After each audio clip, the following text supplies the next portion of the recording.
ఎక్కడుండా ప్రశ్నిస్తుంటాం అనేది అతని తత్వం. మామూలుగా అయితే పవన్ కళ్యాణ్కి యాక్టింగ్ అనేది సినిమాల్లో తప్ప బయట రాజకీయాల్లో నటించడం తెలియదు. అదే దాంట్లో ఆ విధంగా నిజాయితీగా ఉంటారు ఆ విషయం. కానీ ఏమనుకుంటే దాని మీద మాట్లాడతారు. మరి పిఠాపురంలో మాట్లాడిన నేపథ్యంలో సరే వాళ్ళ మిత్రులు కానివ్వండి, వాళ్ళ పార్టీ వాళ్ళు కానీ ఇది ఏమన్నా కొంత ఇబ్బంది అయింది అనేటువంటి దాని మీద వాళ్ళు ఎవరన్నా సూచన చేసి ఉండొచ్చు. బహుశా మరి ఈ ట్వీట్ చేసిన తర్వాత ట్వీట్ ఏమో ఆయన సహజ శైలి అనుగుణంగా చేసి ఉంటాడు ట్వీట్. తర్వాత ఎవరన్నా మరి వాళ్ళ పార్టీ వాళ్ళు ఎవరన్నా మరి సూచన చేసుకుంటే ఇది మళ్ళీ పార్టీకి ఇబ్బంది, ప్రభుత్వానికి ఇబ్బంది అవుతుంది. వాళ్ళ పార్టీలో కృష్ణాంజనేయులు గారు ఆయనకి సూచన చేసేంత ధైర్యవంతులు ఉన్నారని మీరు అనుకుంటున్నారా? కొంతమంది అని ఉంటారు, అట్లా ఏం ఉండదులేండి.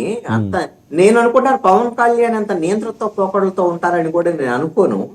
మరి ఎంతో కొంతమంది సలహాలు సూచనలు అయితే ఉంటాయి. కానీ జగన్మోహన్ రెడ్డి లాగా అయితే సలహాదారులు పెట్టుకుని సలహాలు తీసుకోకుండా ఆయన ఇష్టం వచ్చినట్టుగా చేసేటువంటి విధంగా పవన్ కళ్యాణ్ చేస్తారని నేను అనుకోను.